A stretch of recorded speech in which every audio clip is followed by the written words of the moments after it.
What's up guys, it's Neil and welcome back to High Gain Guitar Academy. Today we're going deep with Neil's warm-up 1. Okay, this is the first of a couple videos that I will show you kind of my actual warm-up routine before I go on stage or perform or whatever it is that I'm doing. First thing I like to do is some passive stretching. Just stretching my arms and hands as far as they'll naturally stretch without pressing on them. If you start pushing on your hands and things before you're ready, you could potentially hurt yourself. So I'm going to avoid that. Passive stretching. I think that's important.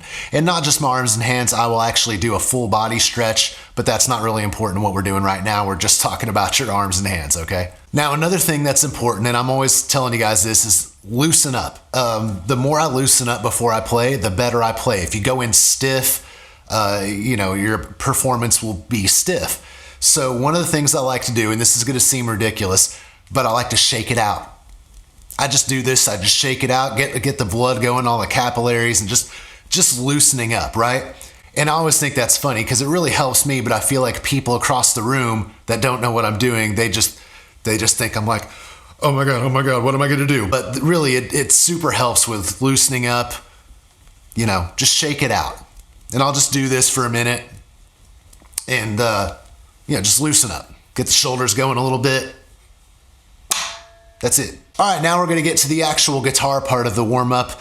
This section is going to be the reverse 1, 2, 3, 4 warm-up. So what that means is I'm going to use the last 4 strings, the smallest strings, and I'm going to use 4 fingers and 4 frets, 1, 2, 3, 4, and frets number 1, 2, 3, 4. We're going to place your pointer finger on the 1 of the little E, middle finger on the 2 of the B, ring finger on the 3 of the G, and pinky on the 4 of the D. Now you want to make sure that you're arching the fingers, get your thumb on the lower back part of the neck so your fingers have a nice amount of arch so they're not laying down on each other.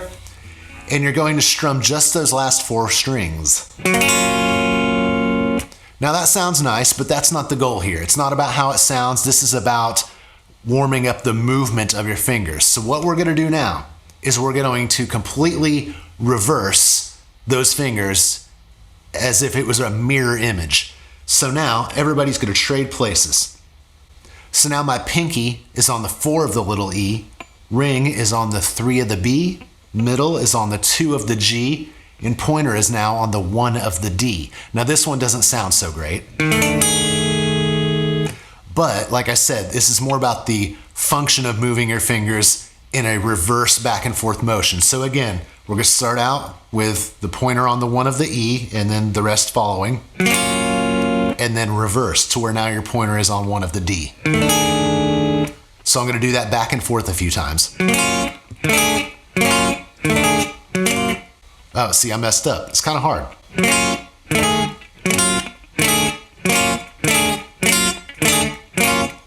Again, it doesn't sound good, but you can see how it's kind of tough to do. Even if you're an experienced player, it really helps you get warmed up and get all your fingers working in unison as well as individually. From there, I also like to move up the neck and challenge myself to go as high as I can to the smaller frets and still be able to execute that move.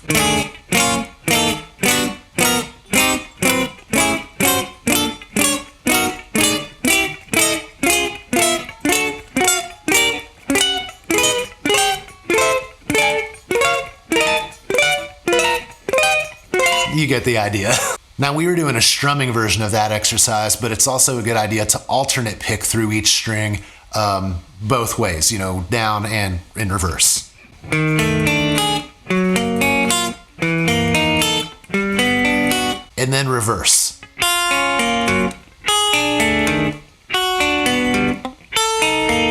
Yeah, that's kind of hard. And I'm still not great at it, but that's why I warm up with it. Listen. If you're not good at something or something is a struggle, that's probably what you should practice on. And I'm not just telling you, I'm telling myself. In fact, that's what I love about teaching is it keeps me rooted in the fundamentals. All right, the next bit is the spider crawl. So what I'm gonna do is kind of the same thing we were just doing with the 1, 2, 3, 4. I'm gonna start out on the big E string this time. First finger, first fret, second finger, second fret, third and fourth. Everybody in a row on the big E string. So there's no actual picking or strumming on this. This is all just going to be moving the fingers from one string to the next. But the trick is, they're only going to move one at a time. And while that single finger is moving, no one else can move. So my pointer finger is going to start out. My pointer is going to move from the E string down to the one of the A, then my middle, then ring, then pinky. Everybody can only move one at a time, and it sort of looks like your hand is now a spider.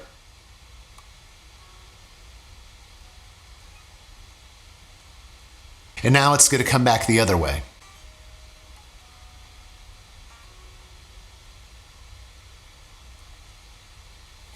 So that's the spider crawl, okay? The next part of my warm-up is something that I got from watching Dimebag Darrell of Pantera. So this is a really good one. Again, we're gonna use the 1, 2, 3, 4, first finger, first fret, second finger, second fret, third, fourth. And what we're gonna do is a hammer-on pull-off exercise. I always called this Dime's warm-up just because that's kind of where I got it. Hammer-on pull-off. We're going to keep holding the pointer on the first fret of the big E, but we're going to hammer on pull off with the middle finger on the second fret. Do that, 3, 4 times. Then I'm going to move to the next string, then the next string, and so on. So the whole thing goes like this.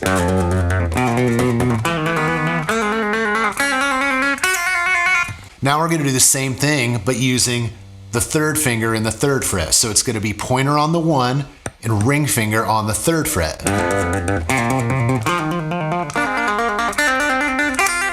You get the idea. And then the last one, pinky on the 4th fret with your pointer still on the 1.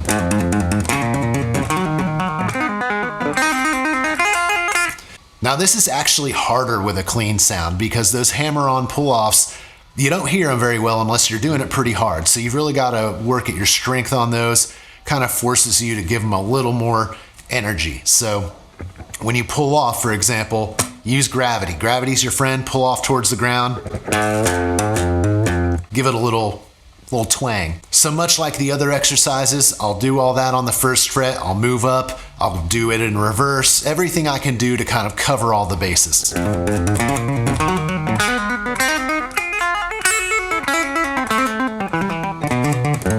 And the idea there is you do this until your muscles just can't do anymore, or you just do it to failure. And that kind of gets the blood flowing. And, once you've done one set of those, again, shake it out, loosen up a little bit, maybe do it again a couple more times. It's not a whole lot different than when you're at the gym and you do a set to failure where you can't lift anymore, take a break, come back, do it again. And sometimes you do it a little bit better because your muscles are now ready and warmed up. And that's the whole point here, people, warming up. Do this now, so before you go on stage, you're ready, okay? The last part of Neil's warm-up 1 is bends and vibrato. Now, bends and vibrato are techniques that need precision and accuracy, but you also have to be a little bit loosened up to do them in a way that flows with the music. So we're going to start out just grabbing random frets and bending a full step and a half step. Now, this is where your precision and accuracy come in because you don't want to bend too much or too little. This is another Goldilocks situation. If I bend, that's too high. If I bend, that's too low. I have to bend it just right. So here's some examples of how I might practice full step bends using the E minor pentatonic scale as an example.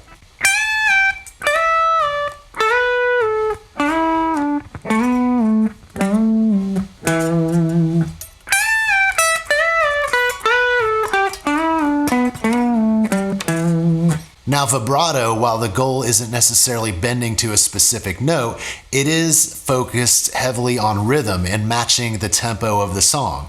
So if the song is upbeat, I want to try to do a vibrato that kind of goes with that tempo.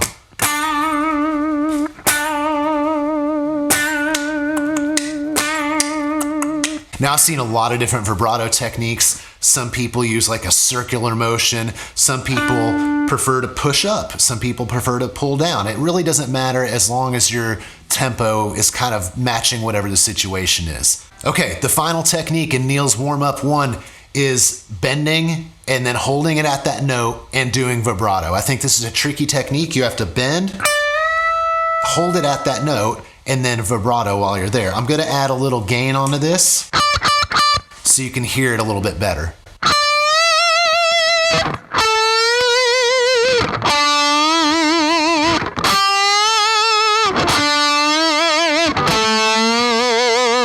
So again, you're bending up to the desired note and then giving it vibrato while you're there. So it requires a lot of stability and control, but I think if you've gotten to this point, then it's not out of your reach. I think you can do this, because if I can, why can't you? Anyway, that's been Neil's warm-up 1. Stay tuned for Neil's warm-up 2.